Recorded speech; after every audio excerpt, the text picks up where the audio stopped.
Here. Here. Present. Here. Present. Please join me in the Pledge of Allegiance. Allegiance to the flag of the United States of America and to the republic for which it stands, one nation under God, indivisible, with liberty and justice for all. Thank you. Dr. Dickey, the tax rate hearing. All right, thank you. I'm going to get some slides queued up. Really impressed with the crowd that came out tonight just to hear the tax rate hearing. Okay, so we're going to go through a few slides with you for the tax rate hearing tonight, and we're going to hope that the clicker works for us. Just to bring our attention to some historical tax rates in the district. These slides are on the board doc so that you could reference them later. I'm not going to read every number off of the slides to you, but if you want to dig back into it later, it's certainly there and posted for you. Last year, we were looking at an overall levy of $366.47, and so it is time to set it again for 2026 for tax year 2025. When we look at the assessed valuations that came in, and for current tax year 2025, total real estate was over $902 million, and then total personal property was over $357 million. When we were looking at the increase, there was an increase in real property of $59.3 million, and then that total personal also increased $22.4 million. Then when we look at the combined, so we are working off of a little over $1.2 billion assessed valuation for the district. And when we look at the increase from last year, it was a little under 7%, 6.94%. And then of that increase that we just talked about, 19.2 million of it was from new construction. So we're going to walk through setting the operational and the debt service levy. We will see the Hancock Amendment apply to that operational levy tonight. Rolling it back to cap that revenue increase from new assessment. But just keep in mind that Hancock is not going to apply to the debt service that we're going to talk about tonight. And it also does not take new construction into consideration. So again, I'm not going to read everything off of these slides to you, but I wanted everybody to have the opportunity to go back later and look. But we also talked in our finance committee about transparency and clarity about we want the community to understand how this formula tool works and how we actually come to setting the operational tax rate in a reassessment year. So through the calculator, we look at the prior year assessed valuation and our prior year operational tax rate. And then we look at the maximum prior year revenue that would have been allowed. And again, we're assuming 100% collection. So looking at what our AV was last year, for just operational purposes, we could have collected a little over 34.3 million. And we also can add in the state assessed property, those state assessed utilities, which was a little under 1.5 million for a total prior year allowed revenue of $35.8 million. And then that number is capped by CPI. And so this is where Hancock Amendment is coming into play. So that amount is going to be multiplied by CPI. The district is only allowed an additional $1,039,000 in additional revenue from real property, real and personal property for operating purposes. So we are allowed to collect a little over $36.8 million this year. So the 36.8 million, we carried over to this part of the calculation. We're going to back out that state assessed property that we talked about on the previous page. And we know that from our locally assessed property, we need to collect a little over $35.3 million. We look at our current AV, the 1.2 billion. And when you divide that out, it calculates out the new operational tax levy, 2.9031. The district actually has a higher operational ceiling. It's a little over $3.09. We can only manipulate up to that ceiling in even numbered years because we cannot go against the Hancock Amendment and receive a windfall from our new reassessments. And so we are capped at that $2 and then 90 cents and a little bit of change. So then when we set debt service, again, it is set completely independently and separately from operating. We're looking at the $1.2 billion assessed valuation. Lines B, C, and D are looking at required debt service payments over the next 2 calendar years and the estimated cost of collection with the county. We know that we need a little over $20 million to pay our debt service commitments. We anticipate ending calendar year 2025 with about $5.5 million in the bank. So we really only need to collect $14.5 million. We back out that state assessed property for debt service purposes, and we know that with our locally assessed property, we need to collect a little over $14 million to make our debt service payments. So then when we divide that out with our current assessed valuation, our taxpayers have approved $1.11 for debt service rates. The district will elect a voluntary reduction of that rate, and we will roll it back because we have been consistent with maintaining that $366.47 total overall levy, and we'll show you that on the next slide. So this is a point that we want to really be transparent, but also communicate out to our citizens and taxpayers that our tax rate ceiling for general operating funds is a little over $3.09. And the district has a voluntary rollback of a little over 19 cents. Again, it's a reassessment year, so we're capped at $290.31 regardless, but that 19 cents is still there for us to look at, and we have rolled back for our taxpayers. And then debt service, our ceiling is $1.1178, and we're going to take a 35-cent reduction and levy $76.16 for a total overall levy of $366.47. When we look at budget consideration and operational increases, statutorily, we have to be transparent with how much new revenue the district will receive due to that reassessment that we experienced this year. With the new operating levy and new reassessment and new construction, we are going to receive an additional $2.2 million. $1.2 million of that is from that new construction and personal property, which again is completely separate. That property wasn't there last year for us to collect on. That is new money for the district. But the only revenue that the district is receiving additionally from the reassessment this year is a little over $1 million. And then we also have to show what percentage of our revenue is from that reassessment, and it's 2.8886. With all the rounding that happens, it comes out a little under 2.9, but you'll remember back that we showed you how we are capped at 2.9 with Hancock Amendment. So for budget considerations, when we look at some budget adjustments coming up in October in a couple months, we will use this $290.31 for general operating purposes and the $76.16 for debt service. We assume a 92% collection. Based off of historical data, we're really only seeing about 92% of taxes being paid on time. So we will look at budgeting over a little over $33.6 million in general funds and a little over $8.8 million in debt service. We do anticipate a little under $3.7 million in delinquencies, but again, that's just an estimate. But we're hoping to bring in $46.1 million in tax revenue this year with current and delinquent taxes.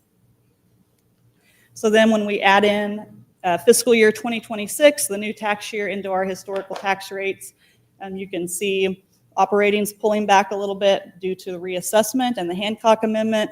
Our debt service, we're rolling it back, but we are keeping the overall levy steady for our citizens at $366.47.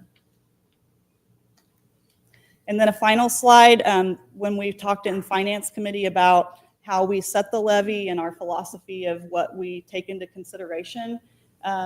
It's a big deal that Joplin truly rolls back a voluntary rollback within that operating levy. So we talked tonight about how each levy is calculated and operates completely independent of one another. The district can adjust levies within that ceiling, where that yellow line is on both of the levies. Again, you can only adjust operating in even-numbered years. But it is at the discretion of the board to fluctuate within those ceilings as statute allows. And we also consider our promises to the community and community expectations and election promises when we talk about debt service.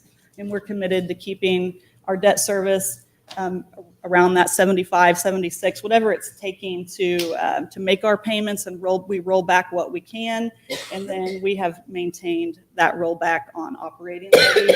And so as we continue to watch collection rates and how things come, the collection comes in with the county for debt service, we always take this into consideration as we set the levy each year. So this is the part of the tax rate hearing for questions and comments from the board or from the community. So we would entertain those now. Well, Jordan, I sit on the finance committee with you, obviously, but I do want to call out, I think you had it on the previous slide, just showing that overall tax levy, which I have a sheet in front of you that goes back to 2015 where we had that at 3.66. And I think what that says is not only this board, but previous boards, to be that consistent for that period of time. I think we're doing a really good job of just balancing, how we go forward and how we look at the tax rate within the community. And so that's a pretty remarkable number. I just wanted to call that one out. And I think that's a credit to the school district, the way that they looked at that. Yeah, I think that right column shows you that since 2017, it's basically been the same. How do we compare to other school districts on levies in the area? We're in the middle. There's certainly, we're near some school districts that are at the base with operating, where they're the lowest they can go at $275, but then there's schools around us with $4 and $5 levies. We're on the low end. Yeah. On the overall levy.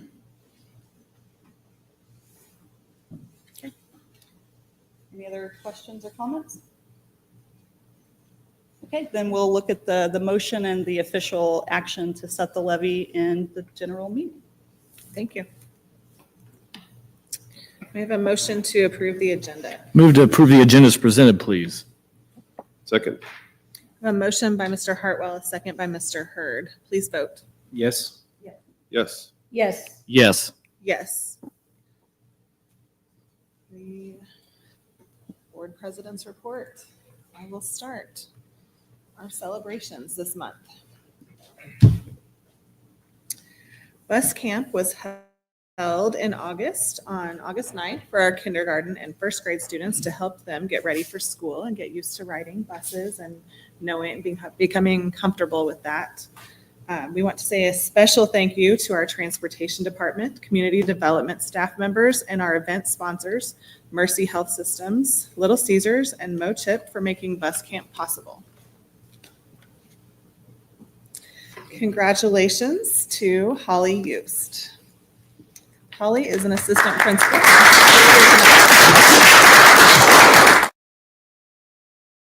Holly is an assistant principal at Joplin High School and has been named the Southwest Missouri Assistant Principal of the Year by Missouri Association of Secondary School Principals. Holly is the senior class principal this year and has been serving students and staff at Joplin High School since 2014, when she began as a special education teacher and then became a business teacher. She joined the administration team as an assistant principal in 2021. Congratulations. Congratulations also to Jacob Williams.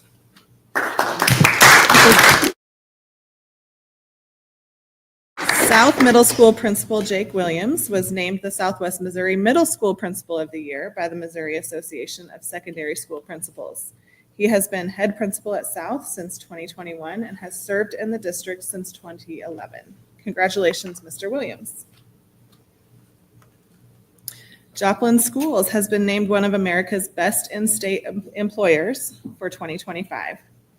Forbes partnered with market research firm Statista to survey employees who work for a company of at least 500 people within the United States.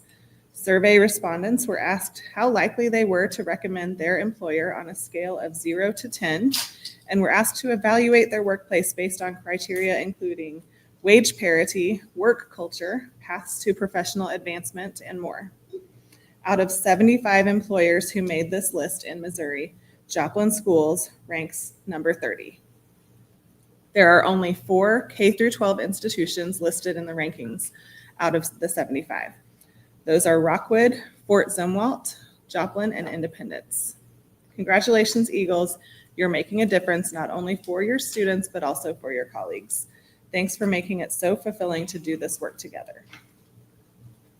I think we should clap for that.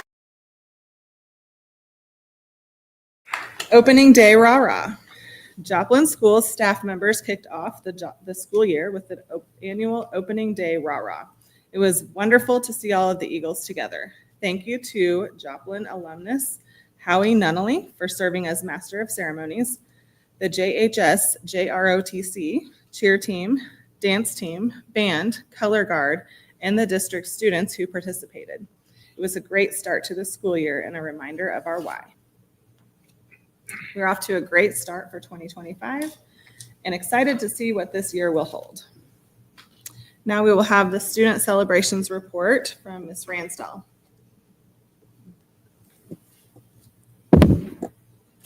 All right. The senior parking spots. The seniors painted parking spots as a fundraiser for Project Graduation. Thank you to these students and their families for supporting Project Grad. Freshman orientation. Joplin High School Fusion leaders chaperoned freshman orientation on August 15th. This allowed for freshman students to become acclimated to the high school experience prior to the first day of school so that they could have a smoother transition. Football jamboree. The Joplin High School football team scrimmaged against Seneca and Lamar at Webb City on August 22nd. It was a great chance to see the team play against the opponents prior to the season.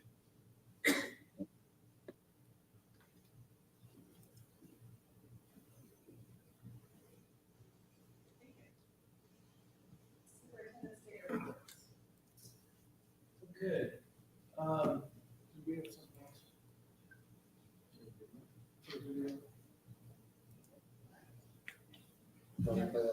Yeah, let's go ahead and play. The high school had quite the entrance for their new staff this year. And I think one of ours up here on the board maybe participated in that activity, so you might even see him here. Thank you very much. Sometimes. So for those in the audience, these are the new teachers at JHS, how they were welcomed in to JHS by their administration and the community.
Very good.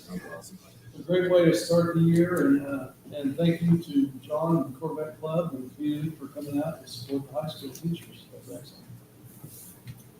Okay, our first up tonight is teacher focus. There's several things we're going to talk about tonight that are very direct. In fact, all three of them are exactly lined up with our strategic plan. The first one is portrait of a graduate, Dr. Long. Yes, and I'll have Mr. Ration come join us, and Ms. Coyne is going to help us out. And then Matt is in charge of, Dr. Harding is in charge of clicking through our presentation because he stole the clicker.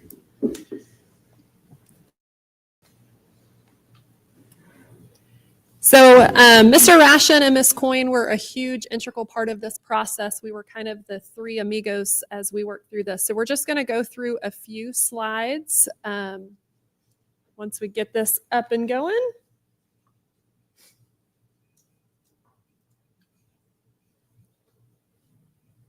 I'll just start talking and then the slides can catch up.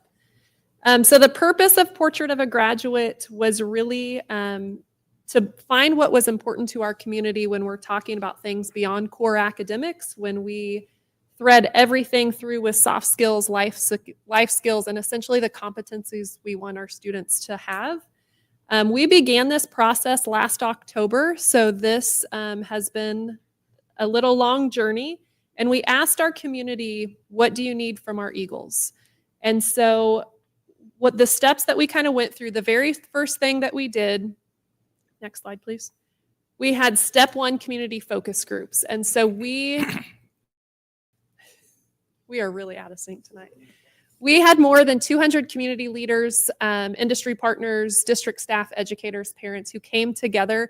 We had 2 different events that they could come to. And basically we put together hundreds of competencies, activities with those 2 events of what we felt was important. Then we prioritized those down into a few dozen of what we believed were the most important with the community. And then once we had all of those competencies, the priorities from our community members who were at the focus groups, we compiled them all into a community survey and asked our community to give us feedback on more of what they wanted to see from students coming out of Joplin schools. We wanted to have more community members involved in the process so they could help choose the most important traits for our Joplin School students. And we wanted them in 4 specific areas: ethical and moral traits, intellectual traits, performance traits, and civic and community traits. All right, after that, we narrowed down the list to 5 of the key traits, and those traits became the competencies that you see here. And those 5 competencies are integrity, grit, problem solving, collaboration, and communication. After we identified these 5 key traits, competencies, we enlisted the help of some of our students at Joplin High School through the marketing and design classes and in the high school and FTC to try to come up with a logo, a brand for it. And so they kind of gave us the foundation of what that brand would look like. So next slide. And this is out of their work came this portrait of a graduate that you see here. The final design uses a silhouette of 3 students that ultimately head towards graduation. The great thing about this image, I think, is at any time a student can plug into that design. They don't have to be a kindergartner through 12th grade Joplin high school student only. They could come here in 8th grade and leave, but these competencies will follow them throughout their education, no matter where they're at. So once they're an Eagle, they kind of plug themselves into that portrait of a graduate. Yeah, so what's next? There was a lot of work to get to this point, but it's more than a poster. And so you will start seeing this image, you'll see this visual around the district, but really the meat of the work has just begun, and it will take us a while to start developing this. We will begin the process working within our curriculum teams, grade levels, and departments. How do we start embedding these competencies into the work? So as we get in, you see the ribbon cutting here in front of you for the academies at the high school. As we start getting into some real world learning opportunities, how do we start instilling grit in our kids, the constant practice to where they're really trying to work through those things? Same with problem solving, collaboration. So you'll start to see this. We have a lot of work ahead of us still with that, but that's our next steps of where we'll take this from here. So We have over by our stand, I believe, a visual of what you will start seeing around the schools. And then from here, we'll kind of take it into a deeper level of embedding that into now how do we actually integrate these words with our kids in daily lessons. So thank you to the committee. Thank you to the community.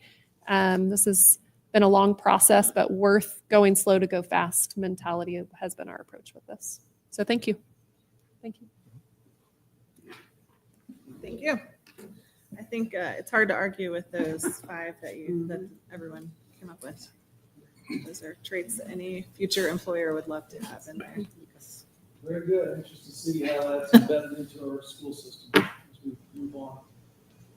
Next is our communications plan annually to adopt, and Ms. Coyne has a brief discussion about that. Yes, so we have created a community engagement plan again this year. We do this every year, and it includes several opportunities for us to engage with our community at a district level. Opportunities that we want to create a wide variety of channels for engagement to welcome a diverse population of students, staff, families, and community members to partner with us and share their experiences, share their opinions, make sure we're out in the community hearing those voices. Those can be focus groups, surveys, PTO meetings, civic organization meetings, just opportunities that we will use as a district and that we will get out in the community. And we outline in the plan that you have in your packet who each event is geared toward, whether the event's purpose is to collaborate, consult, inform, or involve. And we just want to be sure we're covering as many bases as possible for engagement, because as a public school district, this is one of the important ways that we try to make sure we're intentional about regularly sharing information about the district's plans, getting feedback from what our community wants to see from us. Then for the communications plan, you may remember we had a recent policy update that outlined the need for a written communications plan. We've had this for several years, but now we're bringing it before the board as an official document. And while updating the plan for review, we also created a stable location for it on our website that's accessible to our staff members so they can see it anytime they need as well.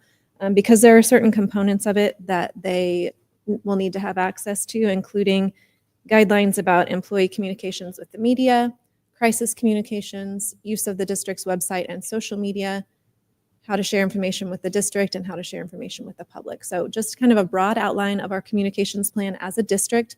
That's also in your packet, and we update it every year. Thank you, Ms. Coyne. Does anyone have questions? Okay. Next is our long-range facility committee report. We have several people here to help us with that. Dr. Harding has spent a tremendous amount of time over the last year and a half plus, as well as Dave Pettit, a lot of people on the committee, and he has some leaders from the committee that are going to come up and give us their recommendations. So yes, we have 4 members of the committee. Brock Compton and Elena Liu were both co-chairs of the committee, and J.C. Bird got second place for most steps in the schools, and Fred Palmer got the award for the most steps taken in Joplin schools.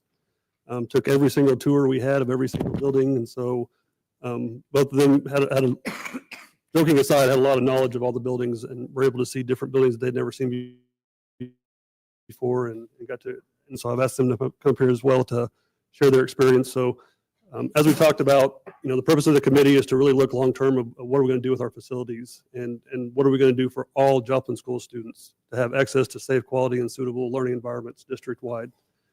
For the purpose, we use the strategic plan as kind of a guidebook to where we're going on this journey, this 2-year journey we've taken.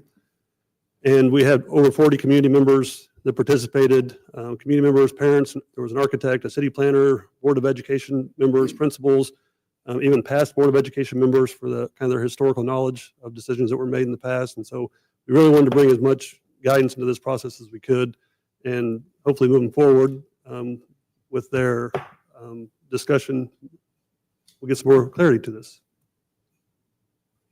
Cool. Let's go to the next. So the resources that we use for the committee, obviously, with the school facility conditions assessments by us going in looking at all firsthand seeing what needed to be done, which was shocking to a lot of us. There was a lot of things that, we didn't know or didn't see. And if you don't go through all those and see it, it was pretty eye-opening, the differences between the schools and things that we had to try to dive into and figure out, okay, what can we do to make this, evenly and make it best for everybody. So we toured all of them. We did the facility sizing and the capacity analysis, review operational cost, which is interesting to get to see the dollars in the sense that went into each school and, where we can improve on those. Climate and culture results, demographic study, the facility standards that we presented to you guys, the financial condition of the long-term capital planning, the cost analysis, the remodeling, and then the construction options that we had, that we were able to kind of put it all together and figure out what we wanted to do with it. Next one. Sorry, I'll kind of go back to what JC is really talking, when we're talking about the parameters of it, is we kind of, there's a lot of information that got just kind of what JC said. And so what we really wanted to discuss was, going back to all students, what does that look like? What are the standards? What do we want for all of our students? And the other part is there's a financial piece, like he was talking about, is looking at different funding mechanisms so that they really understood the whole picture. And so I think that's important to know, that kind of like what he said, we try to give them a full entire picture of what exactly, as a district, decisions that we made or that were made in the past and why, so they could have, a good steps moving forward. And it was a 2-year process. I mean, this is a whole long process. It didn't just happen over the last couple of months. Every month we met, everyone got to go through. You had to be able to go to each building and figure it all out and just to kind of get a big idea of it and get it laid out. And we were overwhelmed. We sat there at the beginning and we were just like, oh my gosh, there's so much to this that we had no idea. So it was good, eye-opening to be able to, give to you guys. The long preliminary findings, we found a robust process in placing for allocations for maintenance capital expenditures. Classrooms between similar sized buildings are not educationally suitable, i.e. bathrooms, kindergarten classes, square footage of learning spaces. The annual capital outlay funds are insufficient for our new constructions across all buildings, and the district is currently a good steward of facilities, clean and well maintained. We were very impressed with how well, because we went after school. It wasn't like we went, on Christmas break when they had all time to clean it. We went right after school or 5 o'clock and they were there cleaning it. And all of the schools were very impressed with how clean they were, what they were doing, the maintenance that they were keeping up on it. It was pretty cool. So, there's a. No, what slide is this? We're on this one now. We're on my slide. Which one? Oh, okay. First slide. Hey, you're up next. I should wait until I get my cue. You're after this one. Good, okay. Fred hadn't talked on the mic yet, so he was ready to go ahead.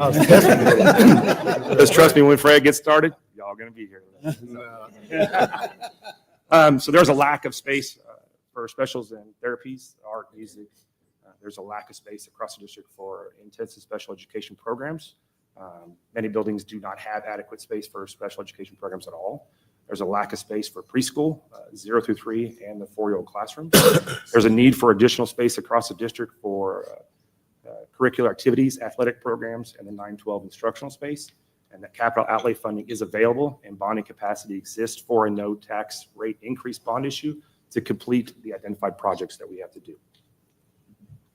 Okay, Fred, this one's yours. All right. Greetings to the board and Lady President. Thank you for having me. It's an honor. It truly is to be here. Just real quick.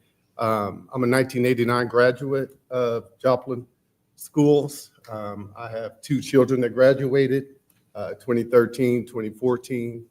I've always had a significant amount of pride in my hometown and in my school district, often bragging about it, especially with that 2013, 2014 class directly impacted, finishing up school, being affected by the tornado, how the community and how the school district came together.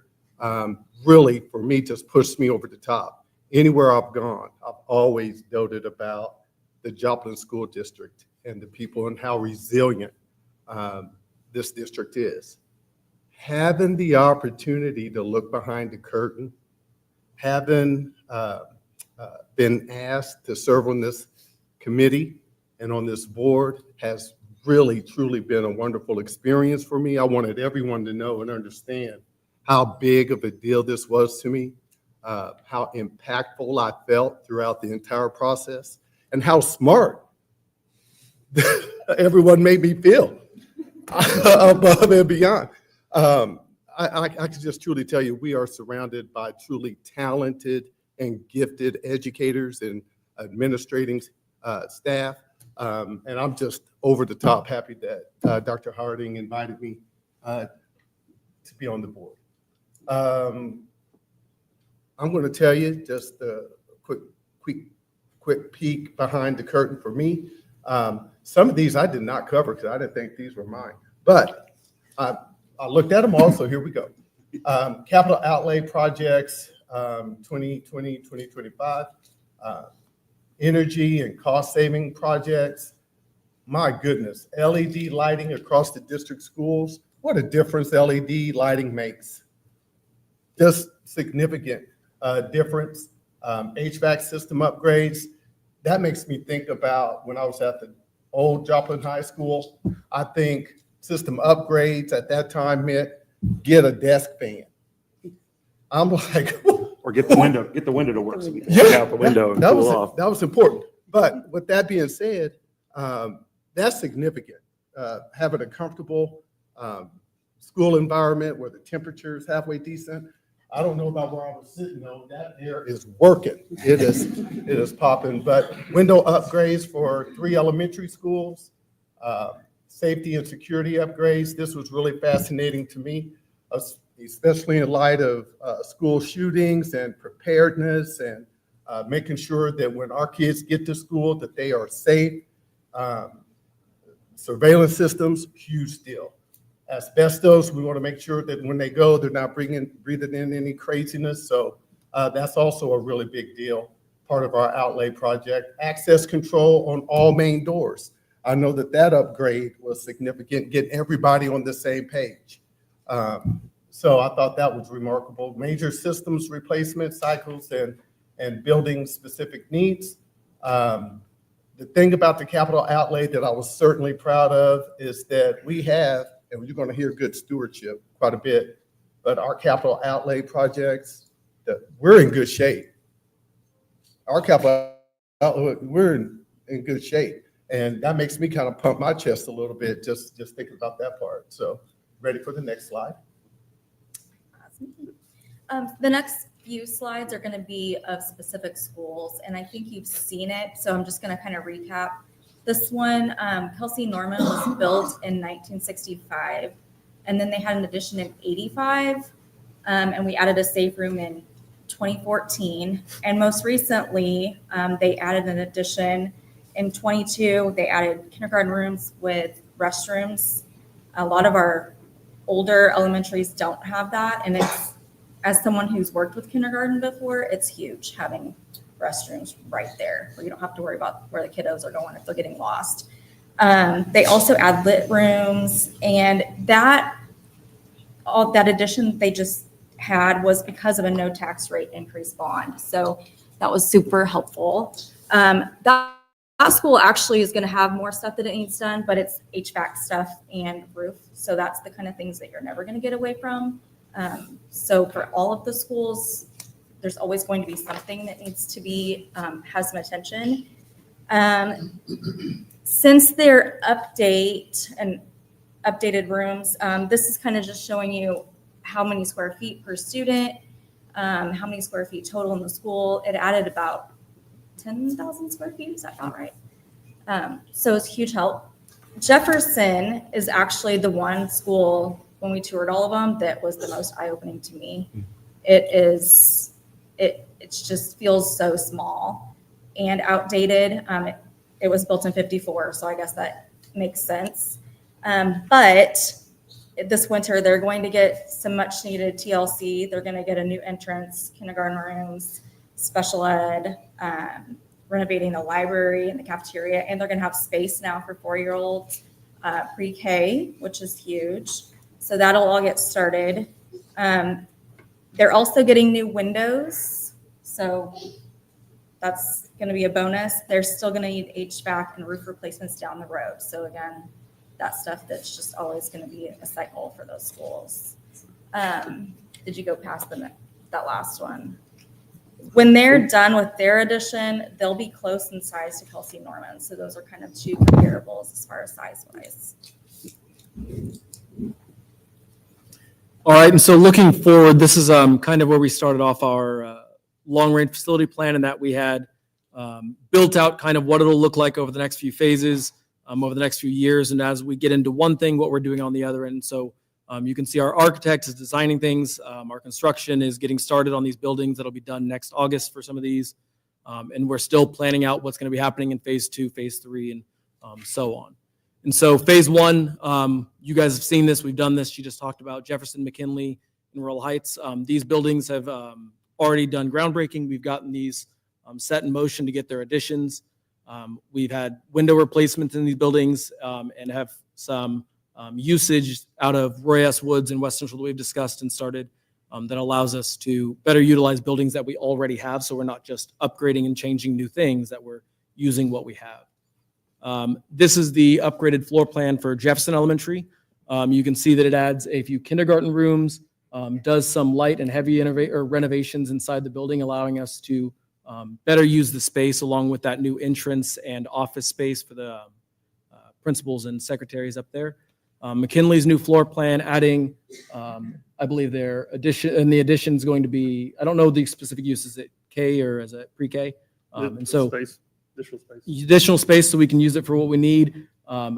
Heavy renovations to change up the third grade classrooms, updating the library's bedrooms, things like that. Expanding the kitchen. They had kind of a split kitchen where they had part of it had to go outside, and so they just updating those and all. Rural Heights as well, adding again almost 2,500 square feet space for a 4-year-old classroom, kind of moving them around so they're all conjoined. And then again, new space for library, cafeteria, and art rooms. And so as we move forward into our next phase, we have some recommendations to use our bond capacity here in the future, but also the capital reserves that we've saved due to the good stewardship of our district's finances. Additions and renovations at Stapleton, Eastmoreland, and Cecil Floyd, updating site access and safety and parking improvements across multiple buildings, looking at creating an indoor facility, the multi-use facility for the high school, along with building and adding locker rooms next to the baseball, softball complex and the tennis courts, renovating and remodeling some of the junk campus, allowing us to better utilize that space as well, and more window replacements across the district to add energy efficiency and safety to the buildings. These are just some of the things that Kenny was talking about, some of the pre-designs that they have seen that we gave to them for them to make their decisions. We can kind of flip through. You want to go back to that? Oh, sure. And so these are some pictures of other facilities that we've looked at. I know some of our administrators have toured and seen these facilities like this, allowing us to have an indoor facility that could be multi-used, not just for football, but also used for things like marching band and baseball and whatever activities, cheer, whatever they need it for, having additional classrooms, things like that built on it. Could have partitions that drop down, allowing it to be used by multiple places at once. So if we have band in there on part of it and football on the other, or baseball on one side, whatever it is, we can use it for multiple teams, multiple things at the same time. So there's a lot going on right now, and there will continue to be. And then this starts at phase 3 is in a few years down the road, talking about solar and how can we utilize that to our benefit, possibly talking about the gifted education program and seeing where it's best fit so that those kiddos can be integrated within the elementary setting too. Possibly talking about birth to 3-year-old childcare, and then the ongoing roof and HVAC stuff that just we'll never get away from, and then the ongoing capital outlay maintenance and improvements.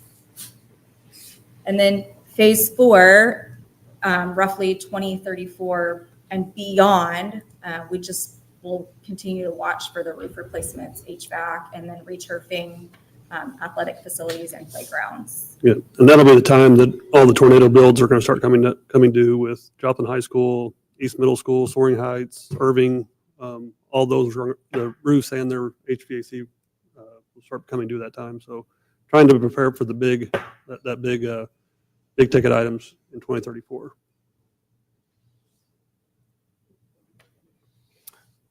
No, I got it. Yeah. Phase 2, construct new additions and interior updates to Stapleton, Eastmoreland, Cecil Floyd Elementaries at a cost estimate of $12 million. Replace out-of-date windows at Kelsey Norman, Stapleton, Cecil Floyd, and Eastmoreland. Some of these, when we were doing our tours, you can certainly see the need to have these things done. Had to sneak those in, or not so much sneak them in, but get them on in that phase 2. Construct improved and secure parking for parent pickup and drop off at Jefferson. Excuse me, that's neighborhood locked area there. That can get tricky to navigate. Raw Heights also neighborhood locked. Stapleton, of course, coming off of Main Street. That's a busy thoroughfare there. And then plus, there's some jam-packed aspects with there and some confused. People get confused a little bit there about navigating that part. So that's desperately needed. Again, you got McKinley right off of 7th Street there, also neighborhood locked. Definitely looking to get some things done there. And Eastmoreland as well, coming off of Range Line. A lot of people sneak off, go off on 11th Street, try to catch that going that direction, getting off of Range Line. So, and one thing to touch on that we were amazed by is not realizing the pickup. The drop-off doesn't seem as bad. It seems like the pickup. But the pickup lines at these schools going blocks, 3 and 4 and 5 blocks down, and then around the corner, and then around the corner. So until we were out there visualizing, getting true eyes on it, you didn't have I had no clue. And Fred, you were the same thing with me. We had no idea that it was that challenging for kids trying to get out safely, parents trying to get in safely, trying to get in line, and trying to keep our kids safe, and the parents. I mean, it's difficult for both because you're trying to watch who's coming out, who's coming in. You're in the right line, you're not in the right line. So something has to be done to be able to help alleviate that, to keep the kids and the parents safe, to pick them up. The construction of the new indoor facility and locker facility at the Joplin High School, multi-purpose space for instruction, activities, athletics, and community space. $12 million is the estimated, excluding sponsorships to be sold to reduce the overall cost. The big thing that when we looked at this piece was how much use the community be able to use it, the school will be able to use it. It's not something that's just going to be used after school for football practice or baseball or whatever. There's a lot of use that we saw in other school districts when we started inquiring about what they use it for and how they use it, the times that it's available. Those districts are booked up all the time. Those buildings are going, from sun up to sundown and later than sundown. And so we need something to be able to help promote the Joplin school districts and get it to be able to use it for everything. And I guess they can be used during the school district, during the day, the JYP, all the different programs that the Joplin schools support will be able to use it and help be able to do it and be in-house. Had no idea about the locker facility situation. Right now, if you're playing baseball, you play softball, things of that nature, you don't really have a designated locker space. That's, to me, that was eye-blowing. Of course, you got your basketball, you got your football, things of that nature that has it. Those kids, they need it too. They need to have a place where they can undress, dress, get ready in a comfortable environment. So yeah, definitely needed. And the process of going about this, it's so tricky. It was so tricky for us to try to prioritize these things. What happens in phase 2? What are those things that are going to happen a little bit later on? And will there be support there? So it was tricky navigation. I do not envy what you all have on your plate, each and every day. And it's important that we wanted to say that this isn't just something that we want for our players that are here now. It's going to take a while to get to these points, but also that they'll be able to be used for a long time across many generations of Joplin Eagles coming through.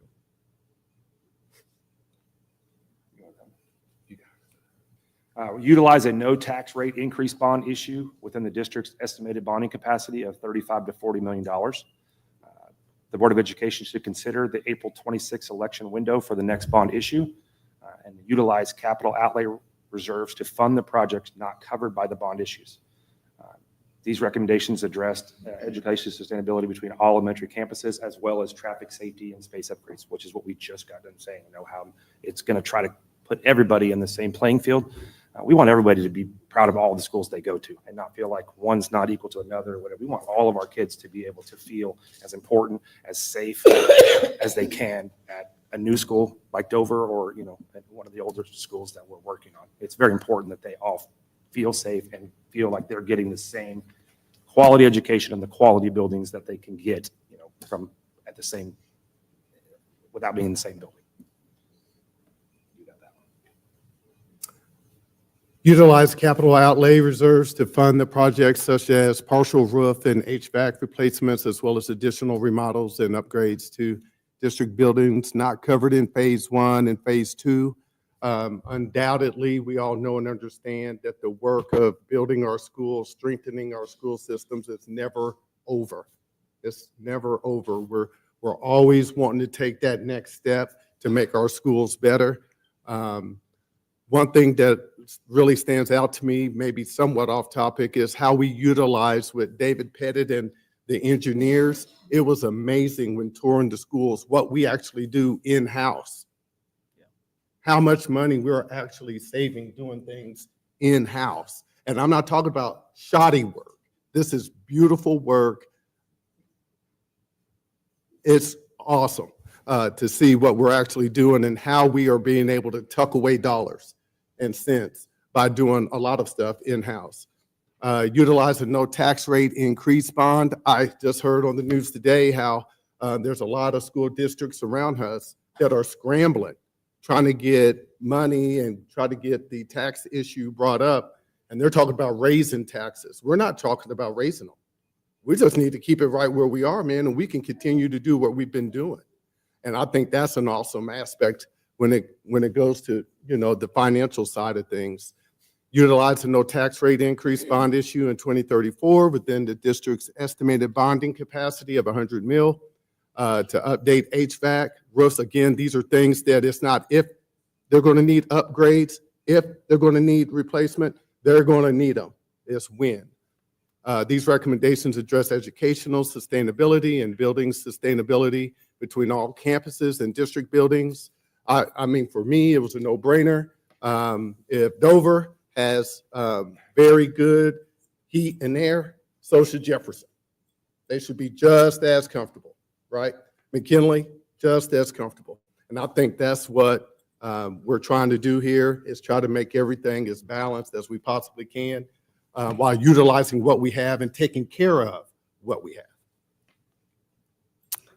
have. We would be happy to entertain any questions you may have. I will start out by thanking each of you and the rest of the committee for the amount of time and work that you put into this over the last 2 years. I'm not sure we can fully understand exactly how much of a commitment that was from you, but thank you very much for doing this for our schools and our students. Our pleasure. It seems like you've come up with a plan that touches almost every single student. So That's the idea. thank you. Yes. I don't have any questions. Anyone have questions? I would just echo that. I appreciate the time you guys put into this. I attended a couple of those meetings, and the level of detail that you guys went through and looking at the matrix of competing priorities. And as you guys know, this is not a simple issue. This is very complex. There's a lot that goes into it. You heard George earlier talk about the tax levy. And the one thing you should all pick up on that is you said the debt service has to be paid. That's part of the balance too, because you always have to pay that. So that means that if we run into a financial situation, if we hadn't been wise with how we spend the dollars, we would run into that issue. And that issue always comes down to, now you're talking about operating expenses versus debt service. If the debt service always has to be paid, that means you start cutting operating expenses. And so for all of us on the board, I know we've all talked about this a lot. We spend a lot of time on it. There's a lot of opinions on it because it is very complex, and it can't be that it's just one thing considered. It's everything considered. And so I appreciate you guys putting the time into that because that's not easy. And there's a lot that went into that. So I appreciate your time and effort on it. And I think Matt did an excellent job on, getting the group of volunteers you had on the committee. I thought it was a really good, well-balanced group out there. So much appreciated. Thank you. Excellent work, folks. We really appreciate everything and the time commitment and everybody on the committee. It's awesome work. And this is big time consideration for all of us moving forward.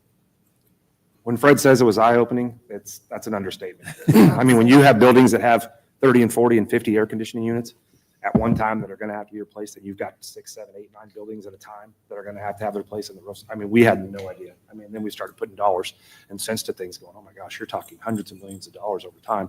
It was very, very, it was good. It was good for us to be able to see it because then we can go forward and be able to, help. And that's a really good point. I mean, Matt pointed out, like, we're going to face a bubble. Yeah, And it's 34. Back into that tornado, the lifespan of a lot of that stuff's going to start wearing out. So that also is like another wrinkle in that complexity. And it's a very fine-tooth comb because you don't want people to say, oh, you can do it. We can break it back apart and do it in sections again. Well, you really can't because you want to try to get as much money and life expectancy as you can get out of these materials that we're using. And so you're trying to do a good steward of run it as long as you can to still be efficient. But unfortunately, with what happened, everything's going to come to at one time, and we're going to, this will hopefully get us ahead of the game, so we're not in 2034 going, uh-oh, what do we do now? As representatives of the group, the Phase 2 recommendations, all 4 of you support those? Oh, yes. 100%. And it's your belief that the entire committee supports the recommendations of Phase 2? Yes. Yes. And I felt that. I had the privilege of serving with these as the board representative, and the views that they've expressed are consistent with what I heard each month, each week that we met. And these 4 worked particularly hard.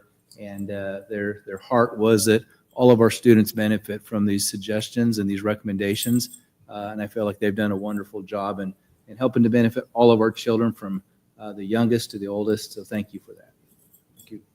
An opportunity to attend numerous meetings with the Long-Term Facilities Committee and really listen to gain a perspective about what their priorities were and what that meant for us as a district. So I appreciate you all, but I also appreciate your colleagues that you served with because there were a lot. There's a much larger committee than the 4 here. Yes, Definitely. very talented people in that rooms, and I was very happy to hear your insight because I think what you have to share with me as a board member, and I speak for myself, is that ultimately we have to make a decision based on what you're sharing with us and our own personal experiences as well on top of that. So I don't know when I'll see you guys next, but in addition to the thanks, I'm really curious from your perspective, what would you, if you were a board member, if we were in different roles, what are some things that you would really prioritize? I mean, we have a wide list of things that we're asking for tonight and looking at, right? But if you had to prioritize a few items based on your personal experiences over the past 2 years, what would those be? If we had the slides back up, I'd speak to specifics, but when we came together as a committee, we set the priorities and the guidelines, kind of what we wanted to do to make sure that the buildings were equitable. We had space for kindergartens and preschool, pre-K classes, and things like that. And so everything we've put in this kind of meets those guidelines. And so I can't say that any one thing is more important than the other, but definitely just the safety of our buildings and making sure that the schools are equitable has been our goal the entire time. Lowering the student space per square foot, trying to get that down to a manageable number in the green area was important to us. And trying to make it, because some schools were, the ones that we had done work on already were great with their spacing. And then you went to the other ones that didn't have the bathrooms, didn't have the spaces, didn't have the sped spaces, didn't have the pre-K or the younger kid spaces. And, we felt that was very important to be able to make sure that, we were getting all of those things. I'm going to piggyback. I mean, it's not hard. I'm going to piggyback on what they said, but one of those things that kind of stood out to me was how with SPED and the location, how you can have a sibling at one school potentially, and because of not having the accommodations for the SPED student, they would have to be separated and go to a different. I'm like, well, that's kind of bananas. I mean, we were making it work. We are a resilient school district. We were making it work, but to bring that into balance, that's one of those things that certainly, deserves priority. So we've done phase one, right? The board has expended quite a considerable amount of money on that. From your perspective, in those 3 buildings that we have worked on and devoted those funds to, do you think is there more work to be done in those places, or do you think that those particular buildings still have some outstanding items? Yeah, I think there's still things to be done, like we talked about, the safety and security, like the parking lots and entrance and exits for the pickup and stuff like that is very important. And we're hitting those in later phases once we have a larger sum of money to put into those. But we started off with things that would create equitable schools amongst ones that didn't have the space currently. And so, yeah. Great. And thinking about Eastmoreland and just having a canopy, to protect you from the sun and the other elements, that's a huge deal. Thinking about the freezer being outdoors. Yep. They actually, if it's rain, sleet, or snow, they have to actually, the cafeteria work has to go, outdoors to retrieve things from the freezer. So bringing that, to where we can get shelter around that, to where they don't have to deal with that and they can better perform their job. Yes, sir. There's definitely going to be completely things agree with that. that are not done that we could have listed you days and days worth of stuff here at every single school. But we'd had to, obviously prioritize for the top of what it is, but there'll always be things. We're dealing with these schools, as you guys well know, 70, 80, however old, that are always going to need upgrades and things. But, we have to prioritize what's the most efficient, what's the most important thing that we can do. And that's what we did. But, there's definitely going to be more to do. And I think we agree on all those things. And I think about different experiences that I've had as a board member in all of these buildings. I've been privileged, like you, to be in every one of the buildings in our district. And, we have things like simple items like window coverings that need replacement, doors, safety and security of doors throughout our buildings. So those are uniform. That's to say that older sections of the building match newer sections of the building. In addition to that, flooring, paint, all those things. And as we look at our elementaries, I really, at least for me as a board member, as we move forward in this, is this idea that we put some of these issues to bed, right? We have really nice new additions coming at certain buildings. But from where I sit as well, it's important to continue to that work throughout the building. So we know that it's not so stark of a difference throughout those buildings. And I would think you guys would agree with that from your experience. Big And that time would- commitment on this too, about 2 years, getting close to that. Yep. From the time we first met. So you've spent a large amount of time looking at all this, and it shows from your knowledge when you speak of the buildings that it's not just certain areas district-wide, you have knowledge of those. It's impressive. We could have spent 2 more years, really, if you want to dig into it even more, but we got to get something done. Now we're at the action steps, right? Yes. Yep. So Thank you all. Thank you so much. Thank you. Thank you all. guys very much. Appreciate it.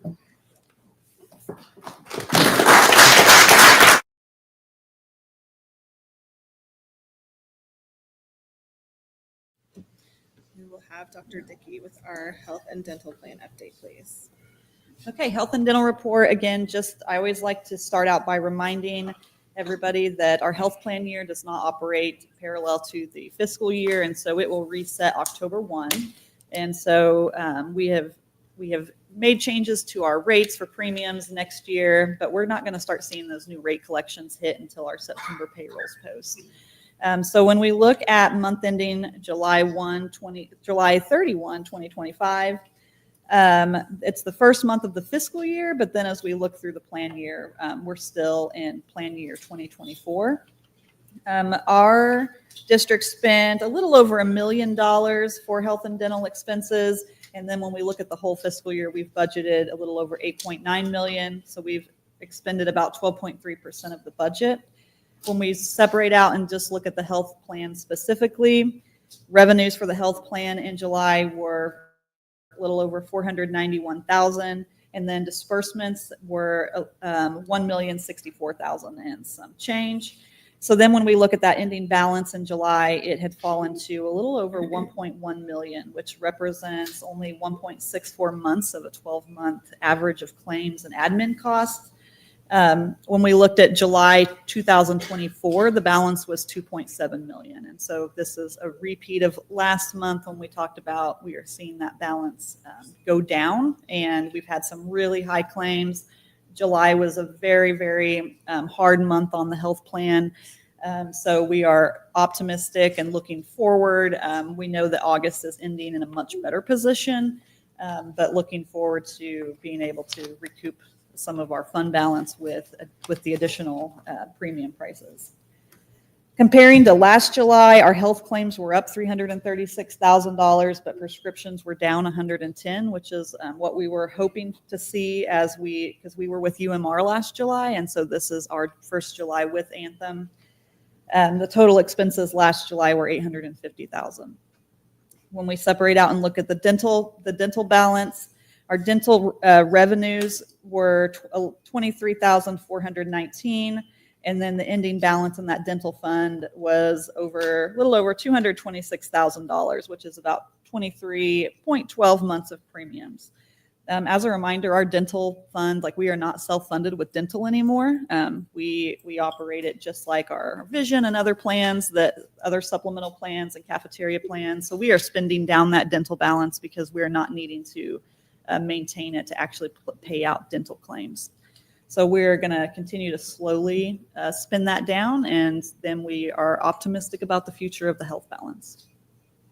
So Jordan, you mentioned earlier on in your presentation that we obviously had some increases, right, in terms of our premiums. I had concerns about that because of what that does for our employees and our staff.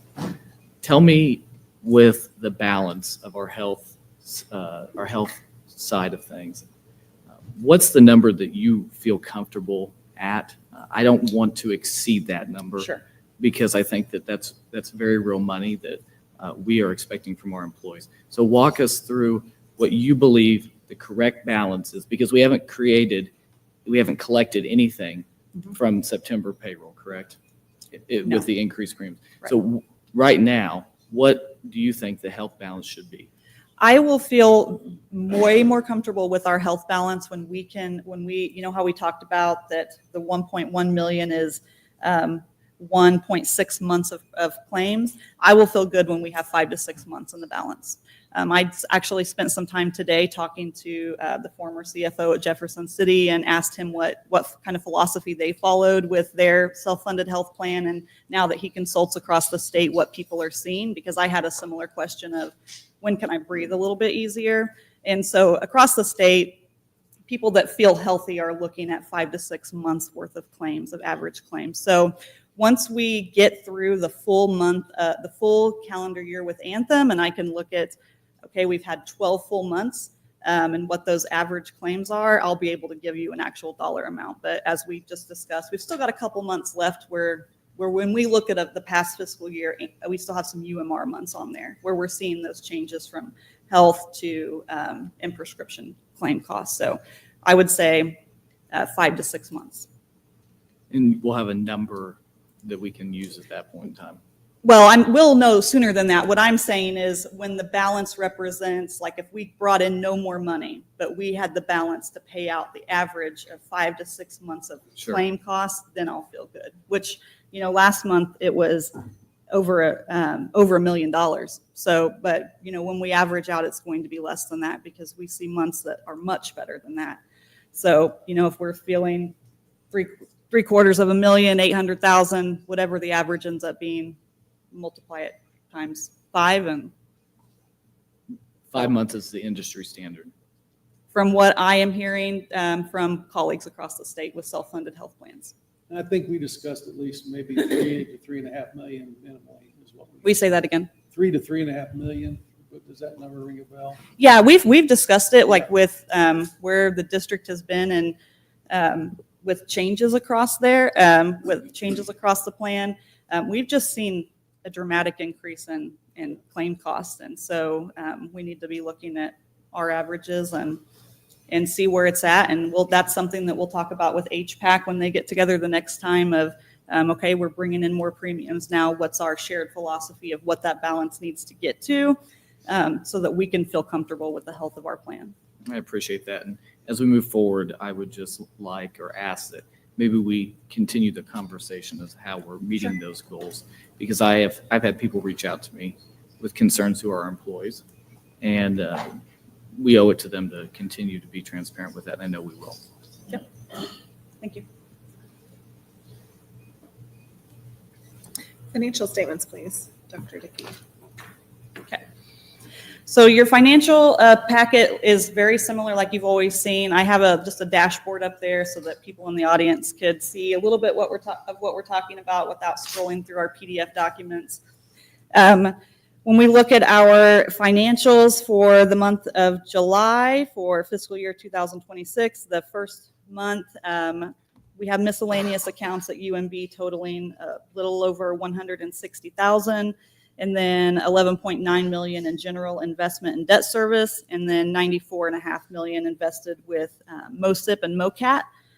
Those are some of our professionally managed investment companies, and we're still collecting interest rates ranging from 4% to 4.36%, and we're seeing some of those rates drop slowly a little bit, and so we are doing some strategic investing to make sure that we're putting money away so that we're still as liquid as we need to be, but able to take advantage of some of these rates that we're still currently seeing.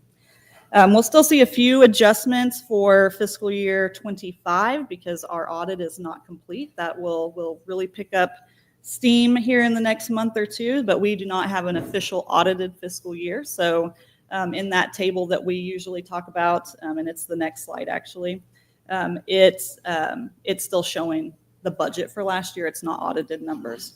And then we're in a strong financial position. Last July, if you're looking and comparing that 10% of revenue last July 2025 or 2024 to this July, that was because we got our final ESSER payment of $6 million in July. Happy to answer any questions. All right, we'll move on to public comments. Ms. Worsler. Thank you.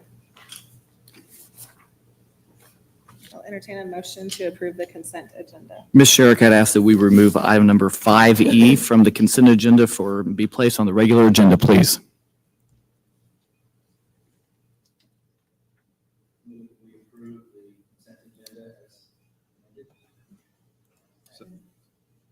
I have a motion by Mr. Hartwell to move item 5E and a second by Mr. Weaver then, right? Please vote. Yes. Yes. Yes. Yes. Well, wait a second. Riley suggested we pull an item off. Then David said he wanted to approve the rest of the consent agenda, and Lori seconded it. Okay. I believe, As amended, Yeah. yes. with the removal of 5E. Yes.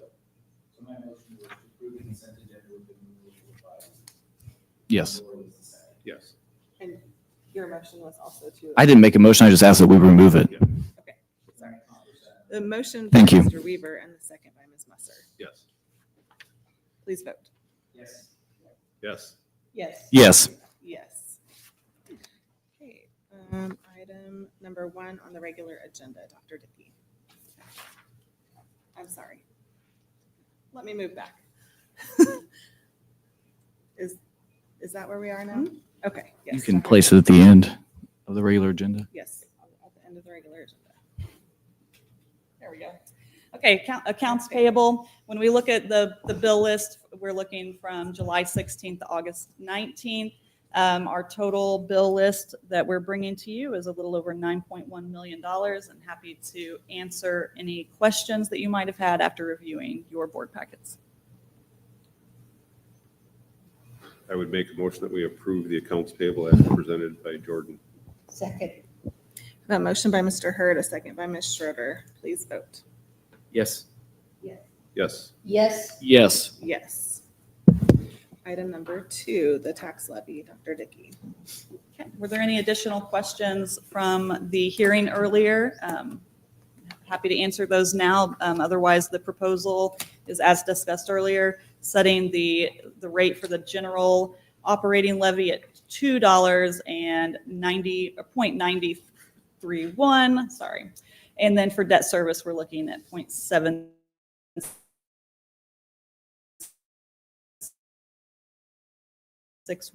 So a little over. I move to approve the school tax levy in the amount of $3.66 per $100 of assessed valuation allocated as $2.90 for the general fund, $0 for the special revenue fund, 0.7616 for the debt service fund, and 0 cents for the capital projects fund. Second. A motion by Mr. Hartwell and a second by Ms. Schroeder. If there are no questions, please vote. Yes. Yes. Yes. Yes. Yes. Yes. Dr. Harding, emergency water line replacement at Joplin Early Childhood. Yes, I'll have Dave come here to get with the technical side of it, but our plumber spent quite a bit of time at Early Childhood Center this spring and this summer looking for a very pesky leak. And when they located it, it turned out to be more of a issue than we thought originally. So I'll kind of let Dave get into the particulars of what we found.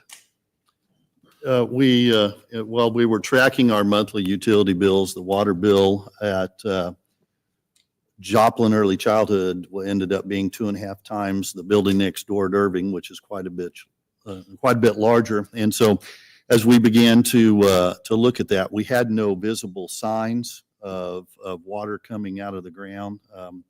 I'm going to say that that's probably attributable to the mining conditions that are on that facility's building site. So as we began to track that, our in-staff folks began to dig test holes and began to chase that down. When we got to the 5th leak that we found of the 700 feet, we began to realize that this was going to be a larger scale project than we were going to be able to just tackle in-house, and that we needed to look for another alternative. We contacted a couple of companies. Goins Enterprises was able to respond immediately, guaranteed that we could have water on by the time that school was ready to take up, because we were beginning to press that window of opportunity. And they also were able to, with the equipment that they have, do a lot of boring and go underneath the asphalt rather than have to cut it, dig it up, and then come back and patch it later. So we contracted with them as an emergency clause to be able to take care of this so we could have school there.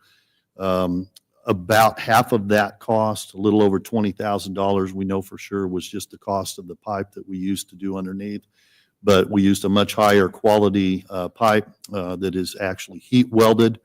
And any of the connections that were made that were heat welded were placed in non-asphalt or concrete areas, so that in the future, should we ever have any issue, it will be easier access. So we are asking you to approve the emergency water line replacement at Joplin Early Childhood by Goins Enterprises for a cost of $45,000. So moved. Second. A motion by Mr. Weaver, a second by Mr. Hurd. Please vote. Yes. Yes. Yes. Yes. Yes. Yes. And the JEC install sidewalk and steps. Yeah, so this has been something that Dave and I looked at. And I know Dr. Sakai looked at since the building was built, but we always try to separate our bus traffic from our parent pickup drop-off traffic. JEC is particularly challenging because the parking lot and the bus lot are in close proximity to each other. And so we often have issues with parents and students walking between buses, in front of buses. So looking at where some parents and the new director has made recommendations, we're looking at trying to have parents park in the upper lot to the east and then walk down to the Early Childhood Center. So that way they're not getting in the way of buses. To do that, to make it more manageable for families, especially with young children, if we build some steps, there's a little hill that kind of drops down between the parking lots. If we build some steps into that hill, it'll make it more conducive for families to bring their children to the Early Childhood Center. I'd make a motion to approve the JEC install sidewalk and steps. It looks like you're awarding this to Midwest Concrete Solutions. The amount of $9,048. Second. A motion by Mr. Hurd, a second by Ms. Schroeder. If there are no questions, please vote. Yes. Yes. Yes. Yes. Yes. Yes. And the purchase replacement UTV, Dr. Harding. Yes, if you've ever been around Joplin High School, there's a good chance you saw a gator driving around with custodians or staff, either picking things up, hauling things from one place to another. That was actually purchased when I was at Joplin High School when it first opened. It has kind of reached its life expectancy, and so we are looking to purchase a Kubota that would be more manageable for the staff as far as moving things and also for snow removal on the property in inclement weather. So upgrading the vehicle a little bit to make it a little more manageable and cost effective. We will probably put that to auction as surplus. As it's stated in here, it's well over $10,000 that it would take to repair it. It is over 10 years old and has almost 3,500 hours on it. So you're probably, or you're going to? We're not going to keep it in service, so we'll either scrap it or surplus it. I'd make a motion to approve the purchase of the replacement UTV. I'll second. Motion by Mr. Hurd, a second by Ms. Musser. Please vote. Yes. Yes. Yes. Yes. Yes. Yes. And item E from the consent agenda, declare surplus structures on recently purchased properties. Dr. Harding. Mr. Pettit, question for you. The reason I pulled this, trying to walk through some history on selling of properties. Do we have a history in Joplin schools of selling properties that we have purchased for sale? I know we bought them around Jung Stadium, certainly around Joplin High School at different times. Do we have a history of that? We have taken the opportunity, especially as you related to the houses that were behind Jung Stadium, the visitor side. We did offer those for sale for moving the structures. We did not receive any bids for those at the time. We've taken the approach to try to do that on occasion when we can, because it can end up being less financial obligation for the district if we take that approach, because the cost of moving we put on the bid, the winner of the bid, so that there's no demolition cost. If we have to incur demolition costs, that can be, as we saw with the other two houses that we just finished at Jefferson, can be $15,000, $20,000 a piece. So we wanted to take the opportunity to see if we could sell those to be able to be moved in an effort to be financially better off for the district. But if that does not, then we will take the other approach of taking those down. Are you talking about houses or property? Obviously we sold the Columbia School property. The homes that are. So you're talking about the homes, okay. Yeah, the structures. Structures. Well, I think that right now you can't pull the two apart, but wasn't mean to split hairs with you, Dr. Harding. But I will say that my question, I guess, on that is, do we have a timeline on how long we'll accept these bids? Yes, September 18th is the deadline for that. If we do not receive a bid or award a winning bid by the due date of September 18th, then we will proceed with structure demolition. Thank you.